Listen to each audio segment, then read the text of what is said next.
Her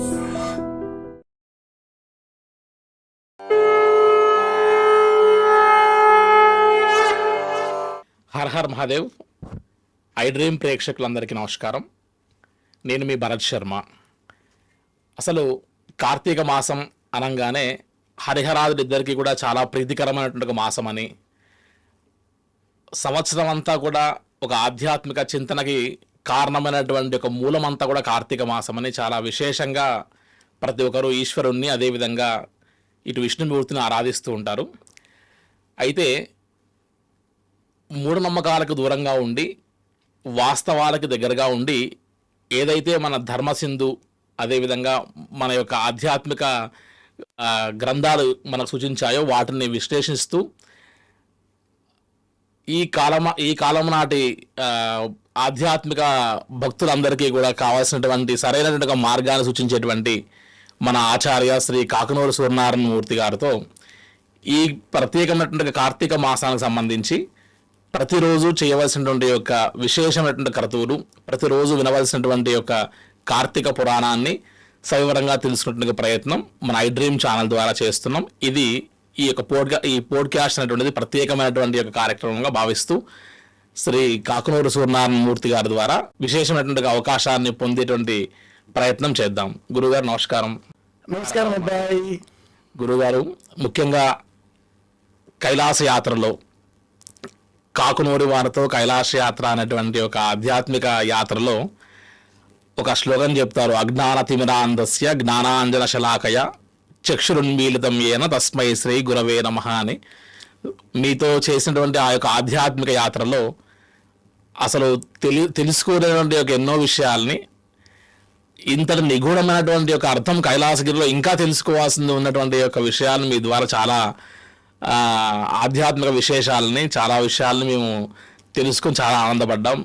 ఈ రోజుకి కూడా ఆ యొక్క స్మృతుల్ని యాత్రికులు ఇవాళకి గుర్తు చేస్తూ వాటిని నెమరేసుకున్నటువంటి ఒక ప్రయత్నం జరుగుతూ ఉంది. సో ఇందులో నేపథ్యంలోనే ఈ కార్తీక మాసంలో ముఖ్యంగా శివకేశవులు ఇద్దరికీ కూడా ప్రీతికరమైన మాసం అని, కార్తీక మాసంలో ఒక దీపారాధన వెలిగిస్తేనే ఒక యజ్ఞం చేసిన ఫలితం వస్తుందని, ఇలా ఎన్నెన్నో మార్గాలుగా భగవంతుని ఆరాధిస్తూ మన యొక్క ఆధ్యాత్మిక చింతన నడుస్తూ ఉంది. అసలు కార్తీక మాసం అంటే ఏంటి? కార్తీక మాసానికి ఆ మాసం యొక్క పేరు ఎలా వచ్చింది తెలియజేస్తారా గురుగారు? తప్పకుండా. ఓం నమ శివాయ. కార్తీకం అనేకులు తెలియకుండానే కార్తీకం అంటూ ఉంటారు. గుడి దీర్ఘం లేదు, కార్తీకం. కార్తీకం షట్కృత్తికా ముఖ్యయోగం వహంతీయమస్మాకమేతత్వష్టమి అని వైదిక ధర్మం. కృత్తిక నక్షత్రమగ్నిర్దేవత విశాఖ కృష్ణ యజుర్వేద సంహిత.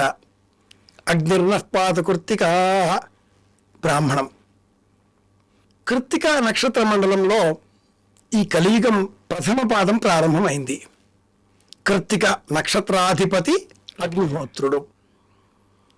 చైత్రం నుంచి మీనం వరకు ఉండే 12 నెలలలో ఈ కార్తీక మాసానికి ఎందుకింత ప్రత్యేకం అంటే, ఈ కాలంలో మన దేహానికి సరిపోయే శక్తిని, బలాన్ని, విటమిన్ డి, మెలనిన్ ఈ పదార్థాలను ఇచ్చేటటువంటి సూర్యుడు కన్యాతుల రాశులలో సంచారం చేస్తూ ఉంటాడు.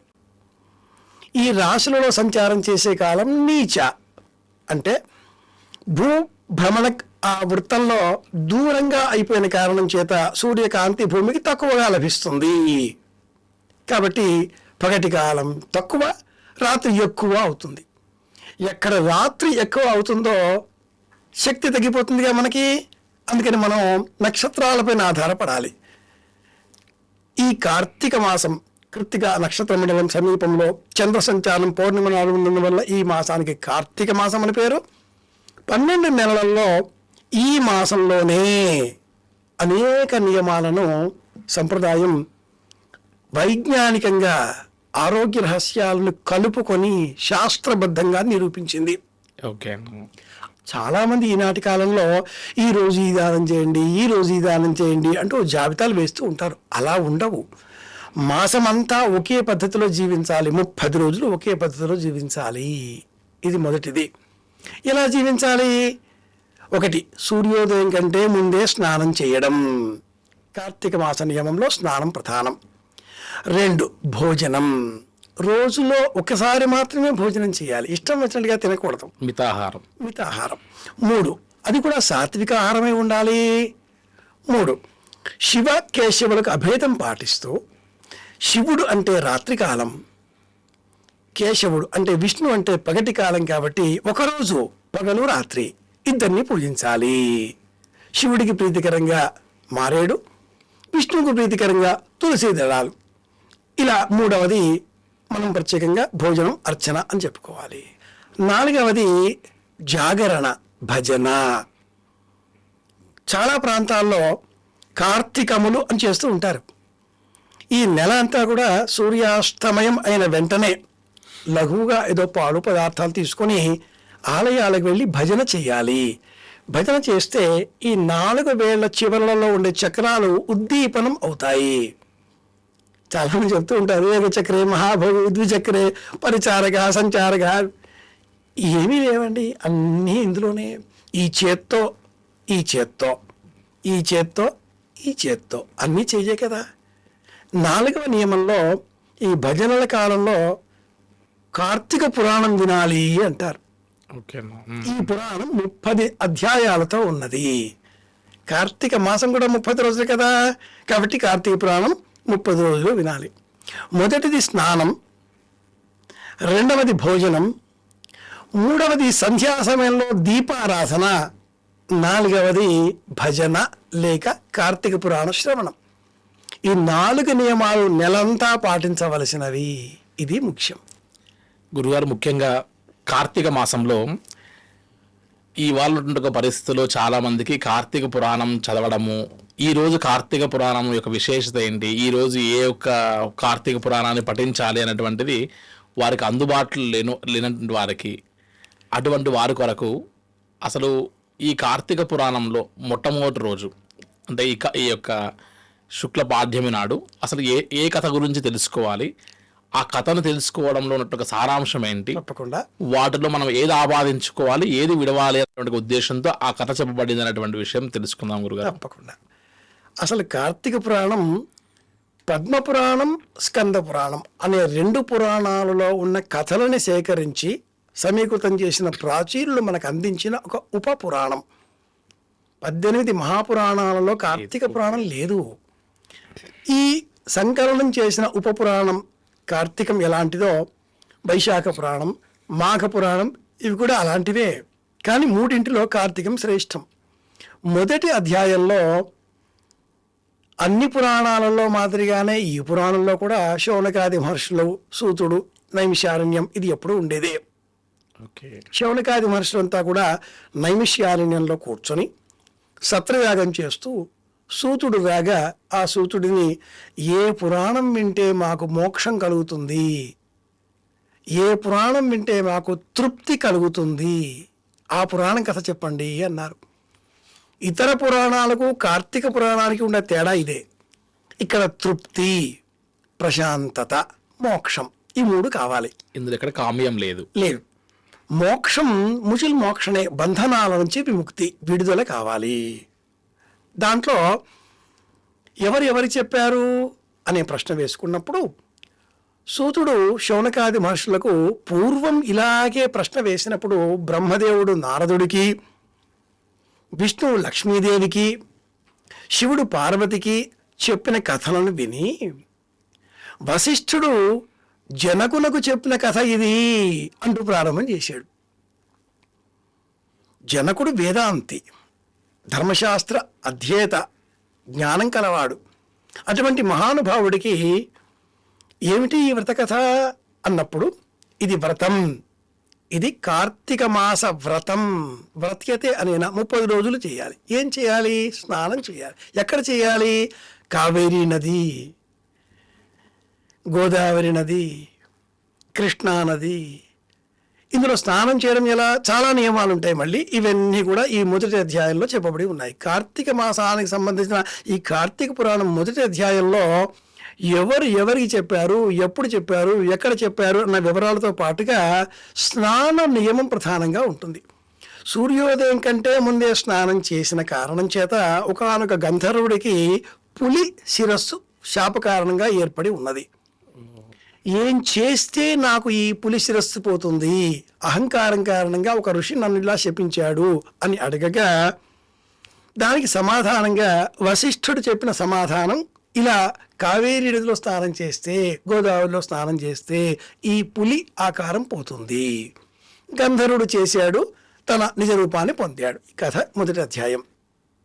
ఈ పురాణంలో ఈ కథ మనకి ఏం చెబుతుంది అంటే, స్నానం చేసే సమయంలో పాటించవలసిన నీతి. గోవిందేతి సదా స్నానం, గోవింద గోవింద గోవింద అంటూ స్నానం చేయాలి. స్నానం చేసే సమయంలో శరీరం మీద వస్త్రాలు ఉండాలి, వివస్త్రంగా చెయ్యకూడదు. ఇది వేదం చెప్పిన ధర్మం. నిష్ఠీవేత్ న దివసన స్నాయాత్ గుహ్యో వా ఏషో అగ్ని. ఎప్పుడు స్నానం చేయాలి? ఉత్తమంతార కోపేత, నక్షత్రాలు ఉన్నప్పుడే స్నానం చేయాలి. సూర్యోదయానికి ముందే చేయాలి. పంచ పంచ ఉషకాల అని ఇంకో సూత్రం. అంటే సూర్యోదయానికి 48 నిమిషాల కంటే పూర్వం అది ఉషకాలం. అంతకు 48 నిమిషాల కంటే పూర్వం బ్రాహ్మీ ముహూర్తం. 3:30 నుంచి 4:30 మధ్యలో చేస్తే బ్రాహ్మీ ముహూర్త స్నానం, 5:30 నుంచి 6:30 మధ్యలో చేస్తే కార్తీక స్నానం అవుతుంది. ఈ స్నానం చేసే సమయంలో ఇంకొక ముఖ్యమైన నియమం ఉంది. దేహం అంతా కూడా మట్టి రాచుకొని స్నానం చేయాలి. మృత్తికా స్నానం. ఇది శాస్త్రంలో ఉంది. మనం 20-25లో ఉన్నాం కదా, ఇలా 20-25 నుంచి 20-45 వరకు భవిష్యత్ జీవితం ఉంటుంది కదా. మోక్షానికి పోతే ముసలెత్తుకు పోతుంది అనే సామెత కూడా ఉంటుంది. కనుక స్నానం చేద్దాం. శరీర ధర్మాన్ని అనుసరించి వేడి నీళ్ళు స్నానం చేద్దాం. సన్నీళ్ళే రోజు చేస్తే న్యూమోనియా, జలుబు వస్తే శాస్త్రం తెలుసుకుందాం, వైజ్ఞానికంగా ఆలోచన చేద్దాం, మన జీవితాన్ని అర్థవంతంగా మార్చుకుందాం. ధర్మం పాటించాలి. వేడి నీళ్ళ స్నానం చేస్తే దోషమేమీ లేదు. అలాగే ఈరోజు మొదటి రోజు కనుక ఈరోజు తలస్నానం చేద్దాం. రోజంతా ప్రతి నెల రోజువారీ కూడా తలస్నానం చేయక్కర్లేదు. స్నానాలు చాలా రకాలు ఉన్నాయి. అది మరోమారు ముచ్చరించుకుందాం. స్నానాల్లో రకాలు ఏమిటి మరోమారు చెప్పుకుందాం. ప్రారంభపు రోజు కనుక తలస్నానం చేద్దాం, సంకల్పం చేద్దాం, నక్షత్ర దీపాలను వెలిగిద్దాం. మొదటి రోజు చేయవలసినటువంటి ప్రధాన ధర్మం 27 వత్తులను దీపాలుగా వెలిగించడం. చాలామంది 27 కలిపేసి ఒకే దీపంగా వెలిగిస్తూ ఉంటారు, 30 అంటూ ఉంటారు. అది తప్పు.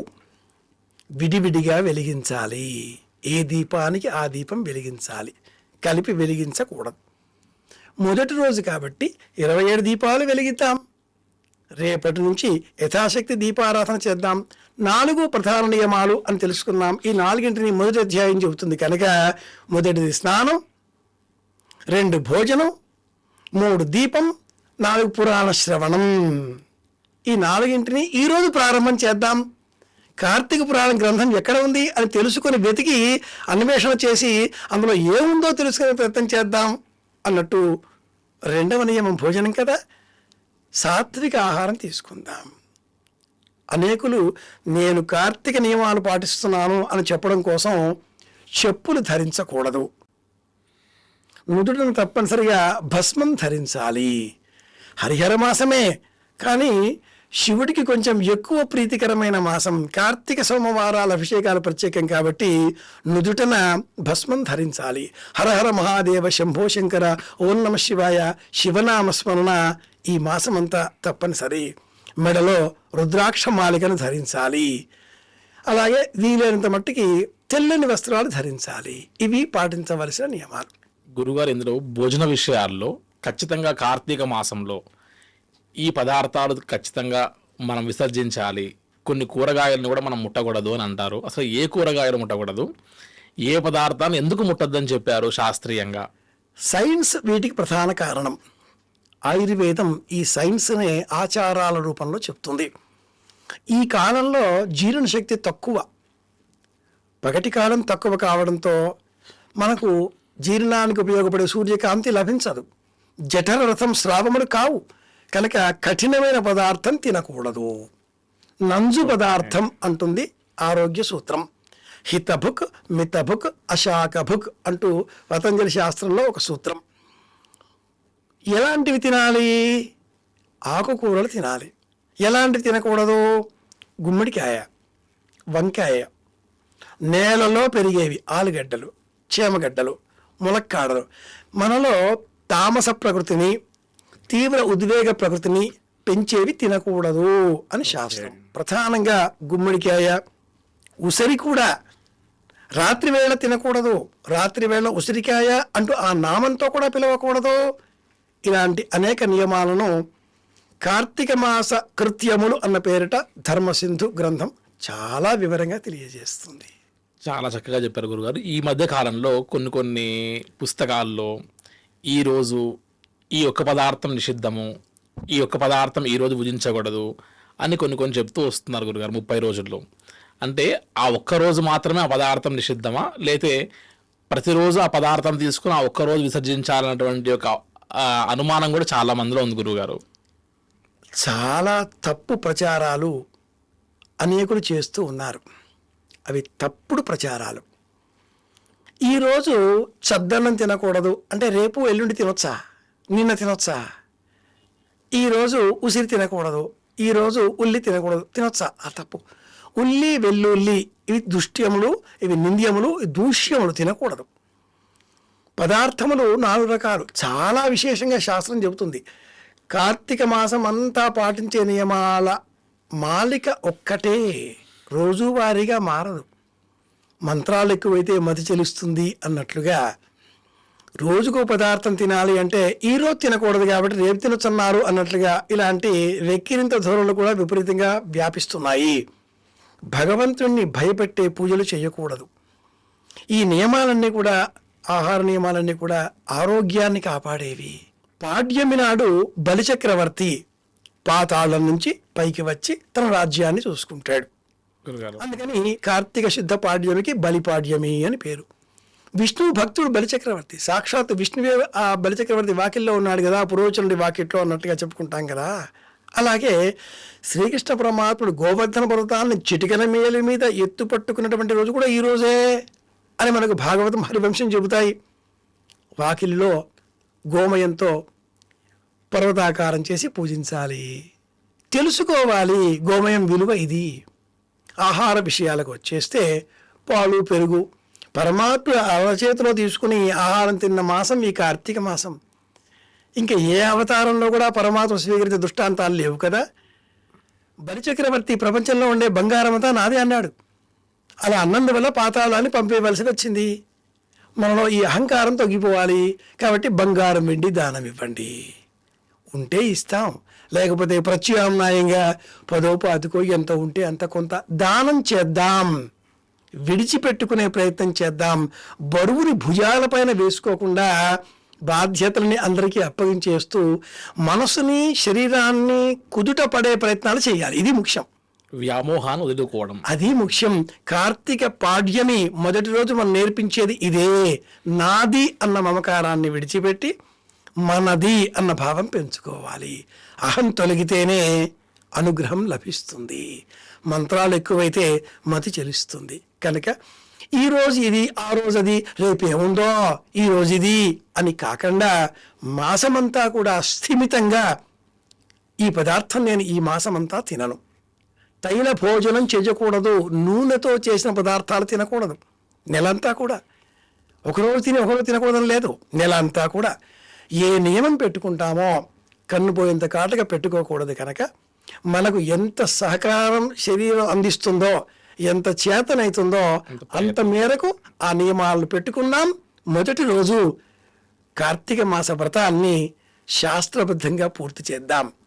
మన పండుగలు వైజ్ఞానిక అంశాలకు ప్రతినిధిత్వంగా ఉన్నాయి. మన పురాణాలు సైన్స్ని చెబుతాయి. మూఢనమ్మకాలను పెంచేవి మన పురాణాలు కానే కావు. మూఢనమ్మకాలను వ్యతిరేకిద్దాం.